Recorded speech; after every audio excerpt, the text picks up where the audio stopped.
Hello and welcome to the Political History of the United States. Episode 2.5, New Netherland becomes New York. Throughout the course of this podcast, we have really spent very little time in New Netherland. We have mentioned it a few times, spending some time there during Kife's War, plus when they went out and conquered the colony of New Sweden. We stopped by briefly when Anne Hutchinson was killed in the colony. However, beyond that, it really has just been on the periphery of our story. This week, we are going to change that. New Netherland has always been a serious inconvenience for the English. Geographically, it is in the way, driving a literal wedge between the New England colonies and the southern Chesapeake colonies. It also meant that the Dutch had control over the Hudson, as well as one of the better natural ports into colonial America. Control over the Hudson and the all-important port gives the Dutch a distinct advantage over the English in the growing fur trade. Beyond, however, the geographical challenges, New Netherland also was a competitor. Much of North America was still open wilderness that the English wanted to control. The Dutch holding New Netherland gave them an opportunity to make their own land grabs that very well may come back to haunt the English. As we had discussed back in episode 1.24, New Netherland had, despite its advantageous location, never really been a huge financial success. The Dutch by the later part of the 1620s had basically stopped pouring money into the colony and pretty much gave up on the place. That, of course, isn't to say that the Dutch just up and left. But they were also not interested in rearranging the deck chairs on what they perceived to be the Titanic either. New Netherland therefore was left, for the most part, to its own devices. That is, up until 1664. Tensions had long been rising between the English and the Dutch. In North America, the Dutch posed an obvious problem to English expansion. As discussed just a moment ago, they were literally wedged in between the New England colonies and the Chesapeake colonies. For the Dutch, this position likely was also tenuous at best. While acting as a physical barrier in between the two quick-growing English colonies was a hindrance for the English, for the Dutch it meant that they were virtually surrounded by the English. However, that is simply the colonial aspect of the tensions between the two powers. The Dutch had long been growing more and more powerful, especially in regard to their navy, something that by this point was a direct threat to the English. Further souring relations was when Charles II founded the Royal Africa Company. The Dutch had long become established as a leader in the slave trade, a position that they were happy to maintain. Suddenly, however, the English were involving themselves into that very trade. The wars between the English and the Dutch are much more layered and nuanced than this. However, while I could spend the next several episodes moving methodically through the Anglo-Dutch Wars, it would be to little end. Most of the war is going to have virtually no effect on the North American colonies, so for the sake of moving the story along, we are going to spend our time only focused on the New Netherland aspect of that war. The final push for war was made by James, the Duke of York. As the younger brother of King Charles II, James certainly had the ear of his brother. Interested in making his own mark in the world, James turned to the New World, and specifically New Netherland, for a place where he could go to grow his own holdings. Charles went ahead and made a land grant and gave the thumbs up for the mission. Now, the big problem with this is pretty obvious. New Netherland was already a place where people lived, and it was already being claimed by the Dutch. Yet this really doesn't seem to dissuade anybody, and on August 18, 1664, a force under the command of Richard Nicolls arrived off the coast of New Amsterdam. Along with Nicolls was approximately 400 men, as well as several ships.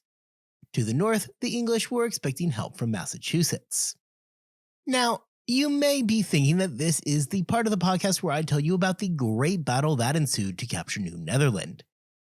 Truth be told, however, rather than a battle, the Dutch just basically gave an exaggerated shrug and welcomed their new overlords. The fortifications around the colony were largely incomplete. The Dutch only had about 150 fighting men, and nobody was really super excited about being slaughtered by the English. With no interest in a fight, the Dutch just went ahead and surrendered. John Winthrop Jr. was called in to help come up with the conditions of the surrender, and for the most part, he gave kind terms. Dutch property was given protections, the Dutch could leave unmolested should they choose to do so, and they were allowed to practice their own inheritance rights. Also, importantly, one of the conditions that existed that is going to cause some future friction is that it was agreed that the English would not impress the Dutch. Impressment is where a person is forced into military service and made to fight for a nation impressing them.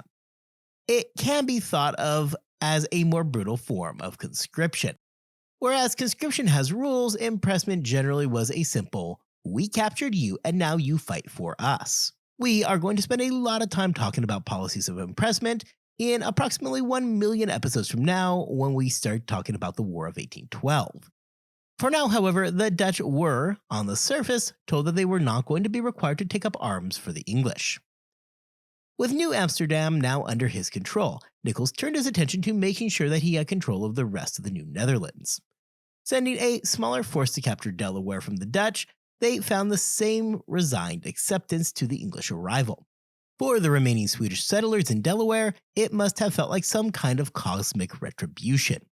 If you recall, just a decade before the Dutch had conquered the colony of New Sweden, and now they themselves were being pushed out. With the Dutch having no interest in a fight, Nichols went ahead and named his new lands for the Duke who had given him his command in the first place. And that would be the Duke of York. From now on in our story, New Netherlands will be New York. Naturally, after capturing the colony, the next step in the process was going to be establishing local English government. The Duke of York early on made the decision that he wanted to sell off part of the territory. This was likely for a few reasons. First, the land grant that James had received from the king was relatively large.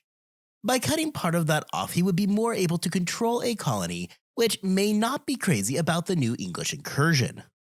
Secondly, it was a way that James could make a quick buck. Colonies were expensive and often ran deep in the red.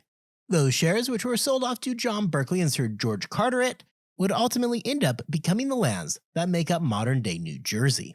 Nichols set out to install laws that would function in such a way that he would integrate happily with the existing Dutch law, rather than simply replace it. The last thing that Nichols wanted to do was something that would anger the Dutch. While the English had an easy military advantage, they were also not looking to invite civil unrest. Where this really manifests itself is in religious matters. Intelligently deciding that shoving everybody into the Anglican Church might be a bad idea, the colony was largely given the right to continue to worship as they pleased.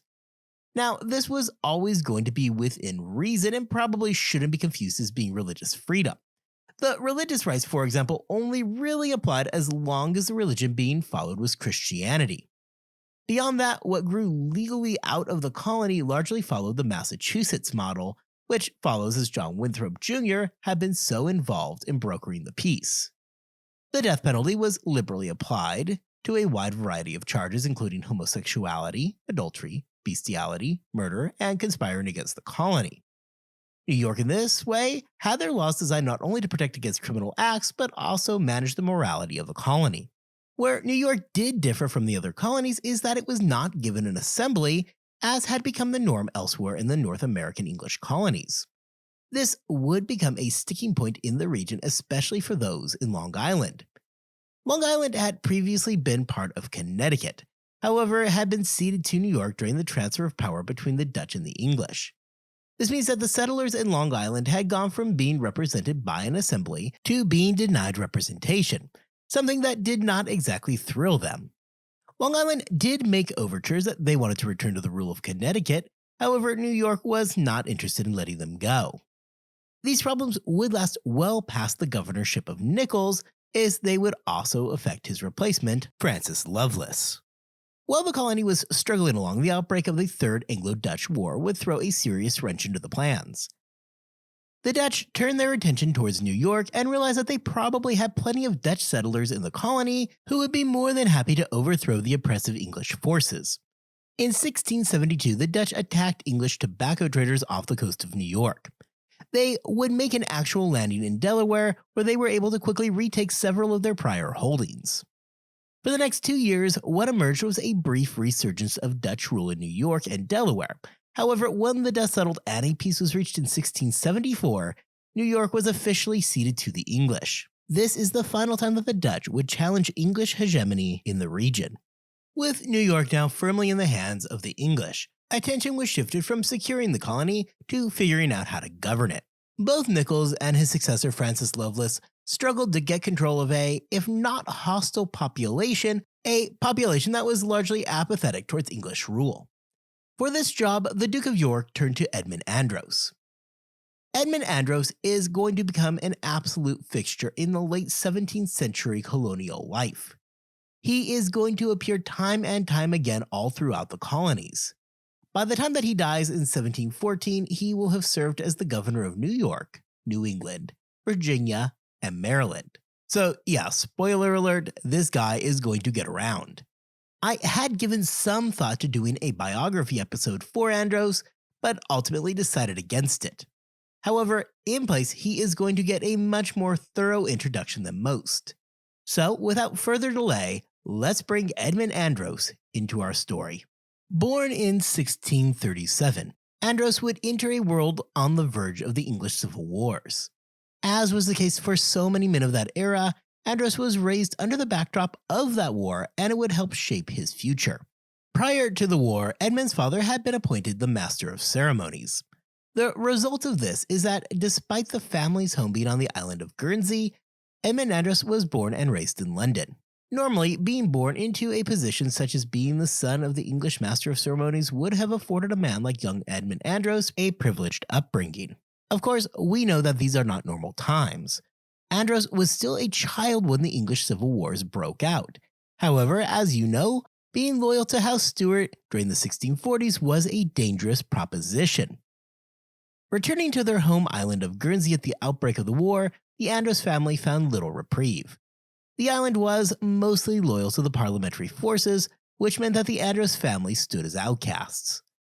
The Andros family would remain on Guernsey for a time, though it was unclear exactly when they left. We know that his father was still on the island defending it for royal forces past the time of Charles I's death. Ultimately, however, it was too captured by Cromwell in 1651. By 1651, the Andros family had pretty well gotten the hint and followed the Stuarts into exile, and had settled near The Hague in the Netherlands. Now, there are a couple of important things to note here. First, the Andros family as a whole remained staunchly in line with the Stuarts. Following the former and future royal family into exile, the relationship between Andros and the future Charles II were strongly bound. Second, for the young Edmund Andros, his life had been shaped by the war. More specifically, however, growing up in a family that was so strictly monarchist, he undoubtedly would have viewed the Parliament as being the proverbial bad guys. The First English Civil War began when he was just 5 years old. The family finally went into exile in 1651, when Andros would have been just 14 years old. This means that for him, his entire life, from young childhood through his teen years, would have been spent under the backdrop of war, followed by years he would spend as an immigrant as a result of those wars. This is something that was undoubtedly going to shape Andros' worldview and is something to keep in mind as we look at his relationship with the American settlers, especially when we deal with those up in New England. Following a childhood under the backdrop of war, it isn't a huge surprise that Andros would choose a military career. Becoming a cavalry officer, Andros would train under his uncle, Sir Robert Andros. Serving under the command of Prince Henry of Nassau, Andros was involved in the war that saw the Dutch defeat Swedish forces under Charles X. By the end of the conflict in 1658, Andros was a 21-year-old man who had experienced European continental fighting. He had proven to be a brave soldier and was well liked by his men. His time in exile also meant that he was skilled in languages, speaking English, Dutch, Swedish, and French. The world for Edmund Andros would radically change in 1660 when the Restoration returned Charles II to the throne. While the fall of the Stuarts had been a devastating blow for the Andros family, it was now assumed that their continued loyalty to the monarch would be rewarded. Sure enough, for the first time in a decade, the Andros family was able to head home. The people on the island selected Andros' father to head to the king and ask his forgiveness for that whole Civil War thing. The king predictably accepted, making sure to single out the Andros family for the continued and courageous service that they had provided. Edmund Andros in 1662 would join under Sir John Talbot and become a member of the king's personal guard. Charles II was always looking outside of England and was interested in overseas expansion and the growth of the empire. During his reign, there is an expansion of the navy, both to protect the home islands and expand the empire, plus to help ensure that nobody in England got any more ideas as they did during the 1640s. It is during this period of expansion that Charles II created the Royal Africa Company, which was instigating that war with the Dutch and ultimately is the method whereby New Netherland became New York. For Edmund Andros, this overseas vision held by Charles II would end up not just being life-altering, but would rather become defining for the man. The war against the Dutch would mark the first time that Andros would travel to the New World, though his target was not New Netherland. Under the command of Richard Nichols, Andros was a member of an expedition that traveled first to the Isle of Wight, where they protected it against Dutch and French invasion. Rather than incursion from the outside, Andros found himself dealing with uprisings from the inside. Despite this, however, Andros again proved himself in battle and successfully quelled the unrest. Next, Andros was promoted to the position of a major in the Barbados Regiment. Traveling to the West Indies, Andros would once again prove himself to be a brave and capable leader. Andros would hop through the islands, restoring them to order and making sure they remained loyal to the English crown. His time in the West Indies was critical for the young Andros. He had been given a command of a difficult job. Fighting in the Indies remained a hard task. Disease was rampant, loyalties were often suspect, and being so far away from home often led to dangerous breakdowns in discipline. However, for Andros, he remained firm in his dedication to the Stuarts. Not only did he regain control over the near-rebellious colonies, but he made clear that the English crown was still the power that controlled everything. Likewise, this campaign gave Andros an opportunity to try his hand at ensuring that colonial governance was working as intended. Not only was Andros a good leader of men, but he had now proven himself as a capable administrator and a skilled diplomat. When Andros returned to England in 1668, he was popular both with Charles II and his brother James, the Duke of York. Spending the next several years back in London, Andros turned his attention to his personal life. In 1672, Andros married Maria Craven, the niece of the Earl of Craven. This was an advantageous match for Andros, and as a wedding present he was presented with 48,000 acres of land. Andros had little time to celebrate his marriage, as shortly thereafter the Third Anglo-Dutch War broke out. Though not directly involving Andros, as we discussed earlier during the Third Anglo-Dutch War, the Dutch were able to reclaim most of what they had lost in North America. For Governor Lovelace, this was an outright disaster. He left the Americas in disgrace following the loss, and after a short stint in the Tower of London, Lovelace died. During the subsequent Treaty of Westminster in 1674, England regained control over New York. With New York back under English control, the job fell to the Duke of York to select a new governor for the colony. Edmund Andros made a logical choice for this spot. Andros had fought the Dutch for years and was familiar with continental warfare practices. He had fought in the West Indies and he had become familiar with colonial warfare practices as well. He was a polyglot, speaking all the languages that would really matter in the region. His fluency in Dutch meant that he could easily communicate with the now former Dutch settlers in the area. His ability to speak French allowed him to communicate with the French fur traders coming into the region to sell their goods. Finally, being able to speak Swedish means that he would be important in Delaware, where the Swedes still did hold some influence. Time and time again, Andros would prove himself to be well liked by his men, and he was a brave fighter, a good leader, and had proven to be both a skilled administrator and diplomat. Most importantly, however, Andros was, to his very core, a strict monarchist. Charles II could rest easy at night knowing that Edmund Andros was nearly the last person who would ever abandon him. With the memory of the English Civil Wars and the death of Charles I, Loyalty still meant a lot in this world. Andros was a company man, and nothing was going to ever change that. In an interesting twist, right after the appointment of Andros to the royal governorship of New York, his father died.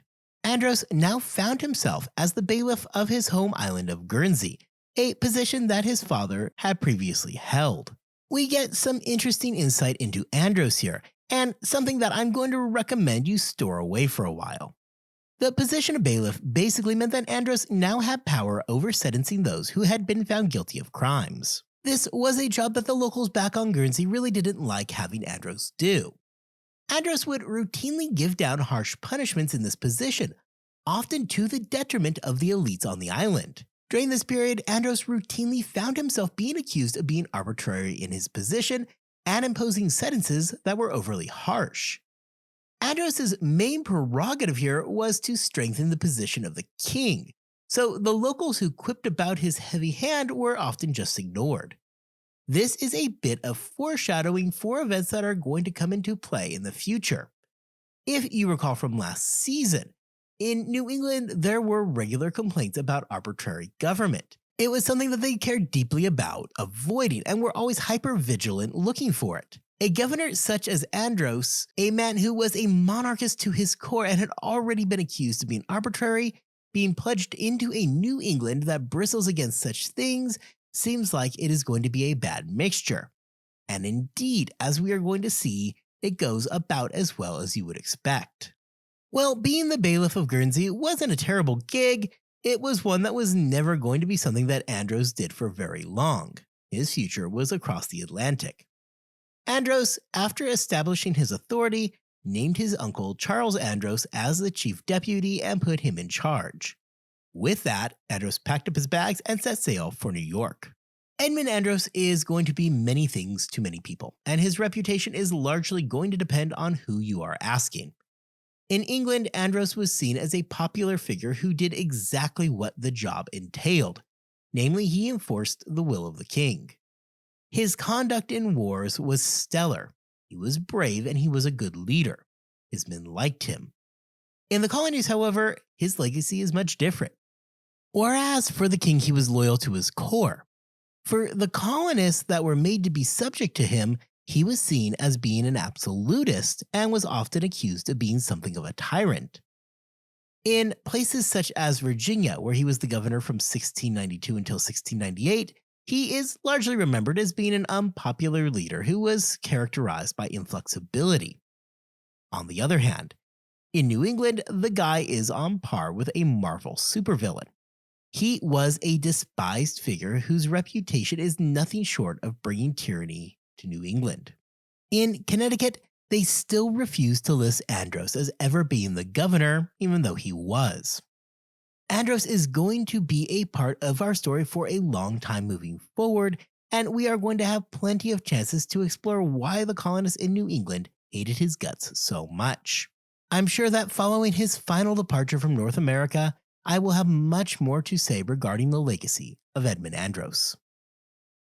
When Andros departed for New York, he was sent along with 100 soldiers at his disposal, as well as 2 warships. Mostly men from the Barbados expedition, these men were there to help keep order and ensure that the Dutch didn't attempt another comeback. The English viewed New York as a highly strategic location and saw it as being critical to the English colonial ambitions. The 100 men were there to make sure that nobody decided to mess with the English colonial ambitions. As had been the case previously under Francis Lovelace, Andros did not bring with him any kind of charter. Rather, the colony was to remain highly centralized, with the power resting in their governor. And although Andros did have a 10-man council around him, there was no question that all authority flowed directly through him. Andros arrived in New York on October 22, 1674, landing near Staten Island. The first order of the day was going to be regaining control over the colony. Though authority had been ceded to the English by the Dutch, there was nobody there to take up the mantle. Lovelace had already gone home in disgrace. This means that upon arrival, the colony had to officially be handed over to Andros. This went largely without a hitch, though the Dutch did want to be sure that as part of the surrender, the Dutch remaining in the colony were going to be protected against impressment. After all, the English and the Dutch just wrapped up their third war. Should there be a fourth, the Dutch didn't want the English to impress Dutch citizens to attack them. Andros further promised that the Dutch would receive the same privileges as the English in the colony, and they would not be discriminated against. Satisfied, the Dutch officially surrendered the colony on October 31st, 1674. When New York was turned over to Andros, he inherited a colony that was somewhere in the range of 10,000 colonists. The largest city, New York, was a small outpost of about 1,500 people on the tip of Manhattan. The colony was not valued for the large number of colonists, but as we discussed, was in a critical position for the colonies in general. It provided a large natural harbor and inland access via the Hudson. With New York now completely under the control of Andros and the English, the task of the day turned towards getting order over the city and ensuring that it ran like the well-oiled machine that Andros intended. However, that is a story that I'm going to save for our next episode. Next time, we are going to return to New York for another episode and look at the years of leadership under Edmund Andros. We will see him establish himself as the leading force in the colony, as well as see the colonists begin to bristle under his often strict command. This is the part of the episode where I tell you all to have a wonderful 2 weeks before our next episode. However, with the current global pandemic, that just felt like a weird thing to say this week. So instead, for the next 2 weeks, let's focus on staying healthy and staying safe. We are all going to get through this. With that, I will see you back here in 2 weeks' time, and we will explore New York under the command of Edmund Andros.